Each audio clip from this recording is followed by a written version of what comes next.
ये है संस्कारशाला, ये है संस्कारशाला।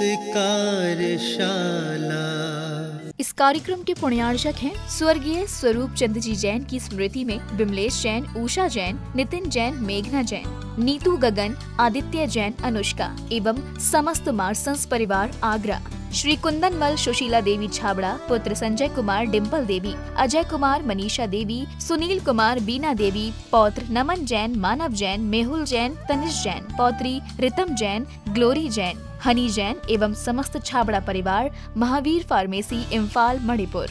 जय जिनेन्द्र। नमो अरिहन्ताणं, नमो सिद्धाणं, नमो आयर्याणं, नमो वज्रायाणं, नमो लोये सवसाहूणं। पंच परमेष्ठी भगवान की जय हो। संस्कारशाला में अभी हम जैन धर्म की जो बेसिक बातें हैं उनको समझ रहे हैं। हमने किस प्रकार से कर्मों का हम नाश करके सिद्धत्व को प्राप्त कर सकते हैं, संसार में हम दुखी होते हैं किस कारण, मिथ्यात्व की वजह से होते हैं, हम कैसे सच्चे देवशास्त्र गुरु पर श्रद्धान करके सम्यक्त्व को प्राप्त कर सकते हैं। सम्यक दर्शन, सम्यक ज्ञान, इनके प्राप्त हो जाने के पश्चात हमें सम्यक चारित्र के मार्ग पर आगे बढ़ना चाहिए। सम्यक चारित्र के मार्ग पर आगे बढ़ने के लिए हमें क्या करना चाहिए? व्रत नियमों का पालन करना चाहिए। हमने ये भी समझा यदि हम संयम का पालन करते हैं, यदि हम व्रतों को धारण करते हैं तो हमारी कर्मों की निर्जरा होती है।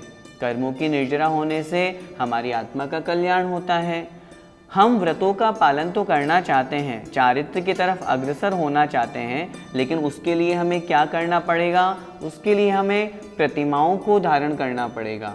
आज की इस कक्षा में हम जो श्रावक की 11 प्रतिमाएं कही गई हैं उन प्रतिमाओं के बारे में चर्चा करेंगे। प्रतिमा किसे कहते हैं, ये कितनी होती है, किस प्रतिमा में किन बातों का ध्यान रखा जाता है, कितनी प्रतिमाओं को धारण करने वाला कौन कहलाता है, मुनि बनने के लिए क्या इन प्रतिमाओं का पहले अभ्यास करना जरूरी होता है, श्रावक कितने प्रकार के होते हैं, इन सब बातों के बारे में आज की इस कक्षा में हम चर्चा करेंगे। भैया जी, प्रतिमा किसे कहते हैं और इसके कितने भेद होते हैं? व्रत नियमों का पालन करने का जो संकल्प होता है, वह जो संकल्प दर्जे की अपेक्षा से अर्थात सीढ़ियाँ चढ़ते हुए जिस क्रम से होता है उन्हें हम प्रतिमा कहते हैं। जो प्रतिमाएं होती हैं इनकी संख्या 11 कही गई है। एक एक सीढ़ी जिस प्रकार बढ़ते हुए हम छत पर पहुंचते हैं, उसी प्रकार एक एक सीढ़ी आगे कदम बढ़ा करके अर्थात एक एक प्रतिमा का पालन करके जब पूरे 11 प्रतिमाओं का पालन हो जाता है या 11 प्रतिमाओं का पालन करने वाले जो मनुष्य होते हैं वे क्षुल्लक एलक जी कहलाते हैं, उसके पश्चात ही फिर मुनि अवस्था की प्राप्ति होती है। तो ये जो 11 प्रतिमाएं हैं एक तरह से ये श्रावक के जीवन की 11 सीढ़ियां हैं। क्रमशः एक एक सीढ़ी को चढ़ करके वो व्रत नियमों का पालन करता है। जैसे माना कि कोई 3 प्रतिमाधारी श्रावक है तो 3 प्रतिमाएं ऐसा नहीं है कि मनमर्जी से 11 प्रतिमाओं में से कोई सी भी 3 प्रतिमाओं का पालन कर लिया, बल्कि प्रारंभ की 3 प्रतिमाएं दर्शन, व्रत और सामायिक, इन 3 प्रतिमाओं का पालन करना होता है। तीसरी प्रतिमा का जो धारी होता है उसे पहले की 2 प्रतिमाएं भी पालने चाहिए, पालना पड़ता है। 5 प्रतिमाओं का कोई धारी है तो उसके पहले की जो 4 प्रतिमाएं हैं उनका पालन भी उसे करना होता है। इस प्रकार पहले वाले की प्रतिमाओं का भी उस मनुष्य को, उस व्रती को पालन करना अनिवार्य होता है। ये प्रतिमाएं 11 होती हैं, इनका नाम हम समझ लेते हैं। दर्शन, व्रत, सामायिक, प्रोषद प्रतिमा, सचित्त त्याग प्रतिमा, रात्रि भोजन त्याग प्रतिमा, ब्रह्मचर्य प्रतिमा, आरंभ त्याग प्रतिमा, परिग्रह त्याग प्रतिमा, अनुमति त्याग प्रतिमा और उद्दिष्ट त्याग प्रतिमा। इस तरह से श्रावक की ये 11 प्रतिमाएं कही गई है।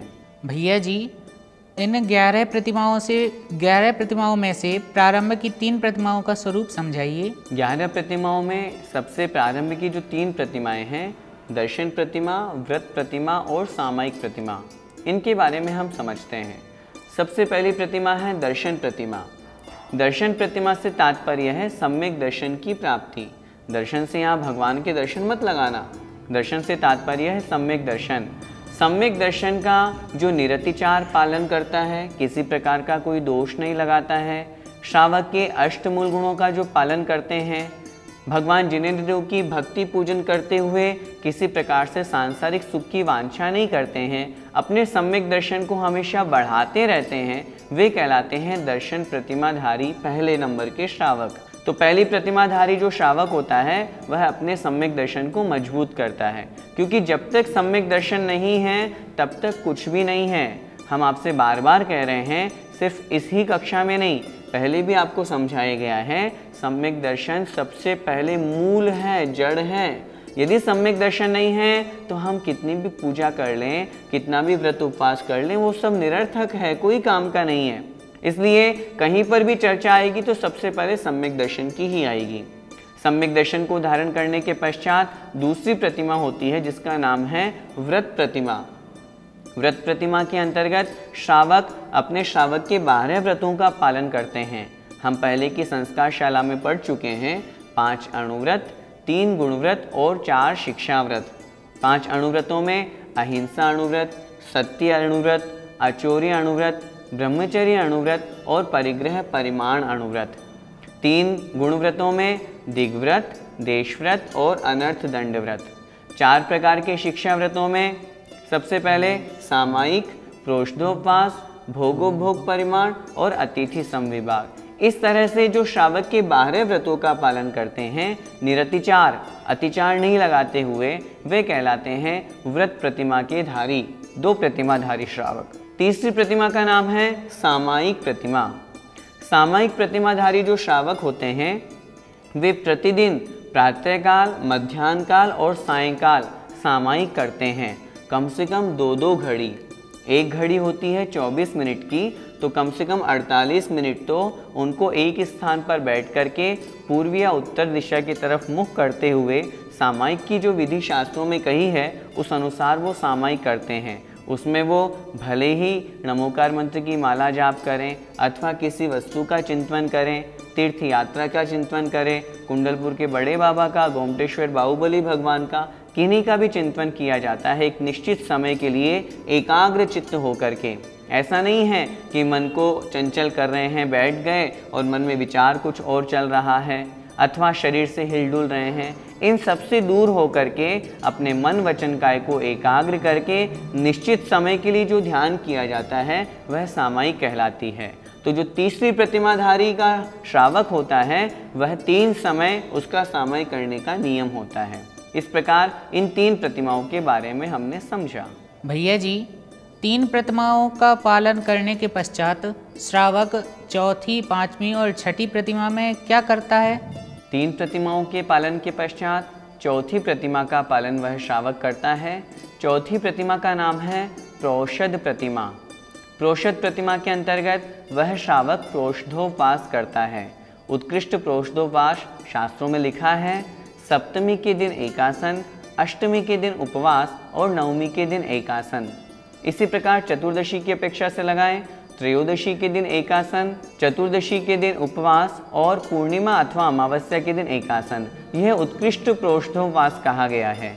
प्रोषद प्रतिमाधारी जो श्रावक होता है वह अपनी शक्ति के अनुसार व्रत उपवास करने का संकल्प लेता है। 5वीं प्रतिमा का नाम है सचित्त त्याग प्रतिमा।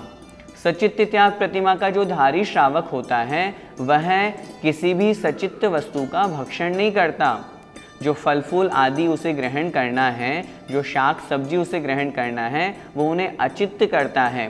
वह कच्चा पानी नहीं पीता, पानी गर्म करके, उबाल करके, प्रासुक करके ही उस पानी को ग्रहण करता है। यदि उसे कोई फल ग्रहण करना है तो उस फल को वह पहले गर्म करता है, प्रासुक करता है, फिर ही उस फल को ग्रहण करता है।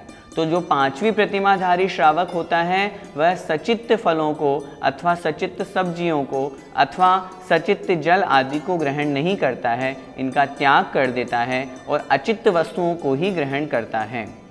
छठवीं प्रतिमा का जो धारी श्रावक होता है वह रात्रि भोजन त्याग को करता है। मन वचन काय कृत कारित अनुमोदना से वह रात्रि में न स्वयं भोजन करता है न दूसरों को कराता है। इस प्रकार वह रात्रि भुक्ति त्याग प्रतिमा का पालन करता है।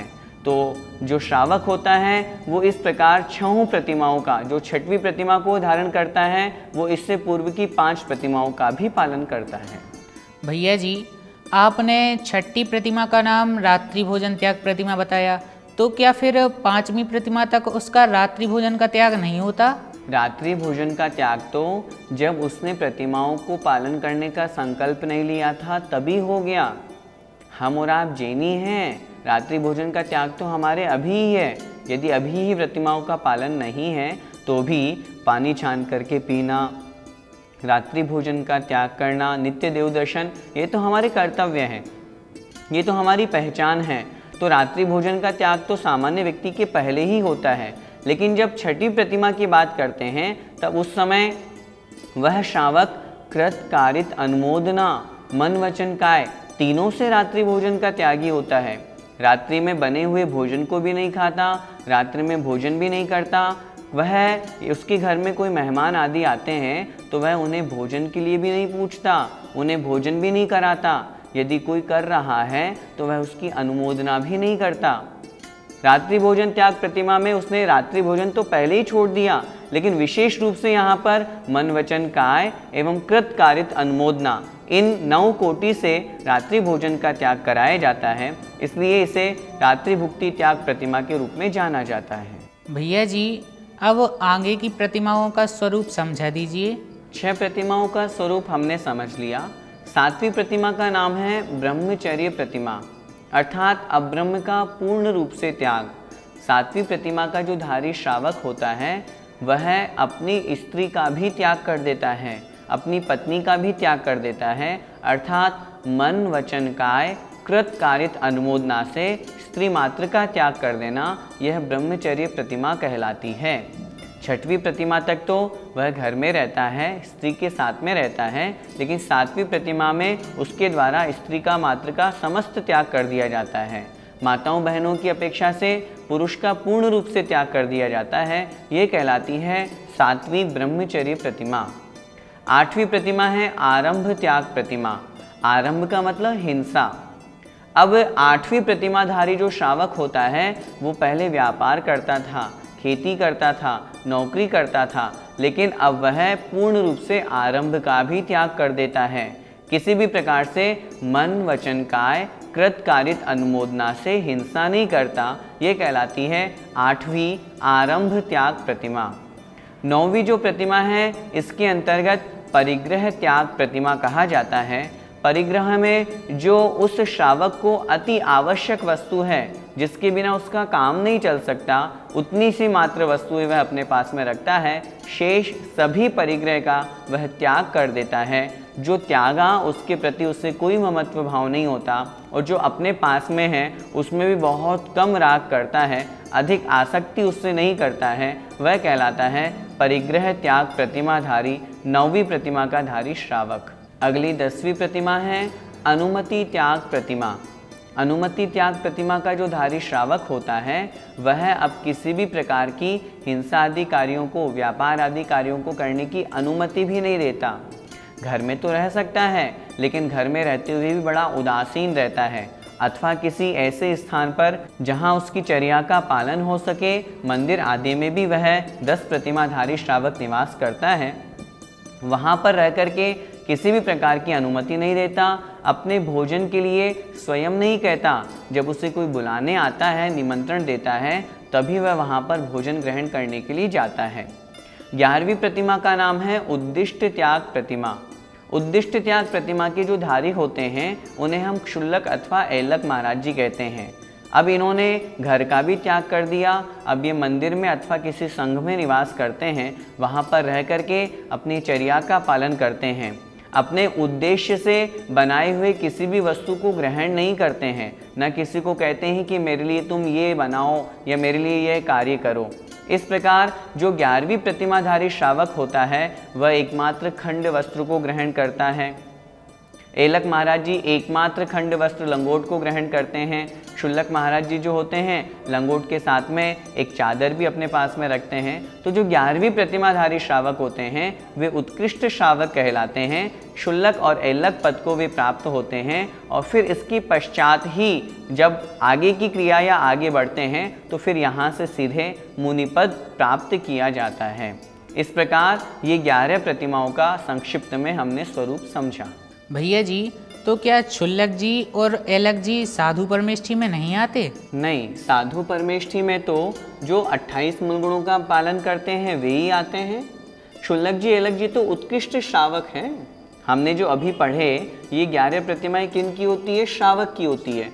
तो 11वीं प्रतिमा अर्थात पूरी 11 प्रतिमाओं का जो पालन करते हैं क्षुल्लक एलक जी, ये उत्कृष्ट श्रावक की कोटि में आते हैं। ये साधु अथवा साधु परमेष्ठी या मुनि महाराज की कोटि में नहीं आते। उत्कृष्ट श्रावक की योग्य जो आदर सम्मान है वो हमें इनका करना चाहिए। भैया जी, आपने कहा कि क्षुल्लक जी 11 प्रतिमा के धारी होते हैं, तो क्या फिर वो किसी वाहन सवारी आदि का प्रयोग कर सकते हैं? क्षुल्लक जी को वाहन का प्रयोग करने के लिए आगम आज्ञा नहीं देता। 8वीं प्रतिमा का नाम है आरंभ त्याग प्रतिमा। आरंभ का मतलब हिंसा। यदि वाहन आदि का उपयोग करेंगे तो क्या उन्हें हिंसा का दोष नहीं लगेगा? 8वीं प्रतिमा में ही पूर्ण रूप से मन वचन काय कृत कारित अनुमोदना से हिंसा का त्याग हो गया। इसलिए जो क्षुल्लक महाराज जी होते हैं ये किसी भी मोटर गाड़ी का अथवा किसी भी ट्रेन आदि का, फ्लाइट आदि का इनका उपयोग नहीं कर सकते। यदि करते हैं तो उन्हें हिंसा का दोष लगता है। भैया जी, अभी हमारे एक भी प्रतिमा नहीं है, तो इनको धारण करने के लिए हमको क्या करना चाहिए? सबसे पहले तो हमें सम्यक दर्शन को प्राप्त करना चाहिए। जैसे ही सम्यक दर्शन प्राप्त हुआ यूँ समझिए एक प्रतिमा आपके आ गई। फिर उसके पश्चात धीरे धीरे व्रत नियम संयमों का पालन करना चाहिए। रात्रि भोजन पूर्णतया त्यागे, रात्रि में जल भी नहीं लें, संयम मार्ग पर आगे बढ़ें। मुनि महाराज आचार्य श्री के पास में पहुंच करके उनसे ब्रह्मचर्य व्रत के लिए निवेदन करें। ऐसा पालन करने के पश्चात फिर जो श्रावक के 12 व्रत कहे गए हैं उनको पालन करें। 2 प्रतिमाओं का पालन यदि हो जाएगा तो हमारे पंचम गुण स्थान हो जाएगा, कर्मों की निर्जरा प्रारंभ हो जाएगी। फिर धीरे धीरे एक एक कदम बढ़ाते हुए हम आगे बढ़ सकते हैं। हम सभी को लक्ष्य तो यही बनाना है कि हम सभी मुनि बने, मुनि बन करके अपनी आत्मा का कल्याण करें, मनुष्य पर्याय को सार्थक करें। लेकिन वहाँ तक पहुँचने के लिए पूर्व में अभ्यास जरूरी है। इसलिए जितना बन सके आज की इस कक्षा में हमने जो ये 11 प्रतिमाएं पढ़ी ये इसीलिए हमने यहाँ पर पढ़ाई है ताकि जितना हमसे बन सके अपनी शक्ति के अनुसार हम इन प्रतिमाओं का पालन करें, इनका पालन करके कर्मों की निर्जरा करें और मोक्ष मार्ग पर आगे बढ़ें। इसी मंगलमय भावना के साथ जय जिनेंद्र। इस कार्यक्रम के पुण्यार्चक थे स्वर्गीय स्वरूप चंद्र जी जैन की स्मृति में विमलेश जैन, उषा जैन, नितिन जैन, मेघना जैन, नीतू गगन, आदित्य जैन, अनुष्का एवं समस्त मार्संस परिवार आगरा। श्री कुंदनमल सुशीला देवी छाबड़ा, पुत्र संजय कुमार, डिम्पल देवी, अजय कुमार, मनीषा देवी, सुनील कुमार, बीना देवी, पौत्र नमन जैन, मानव जैन, मेहुल जैन, तनिष जैन, पौत्री रितम जैन, ग्लोरी जैन, हनी जैन एवं समस्त छाबड़ा परिवार, महावीर फार्मेसी, इम्फाल, मणिपुर। ये है संस्कार शाला, ये है संस्कार शाला।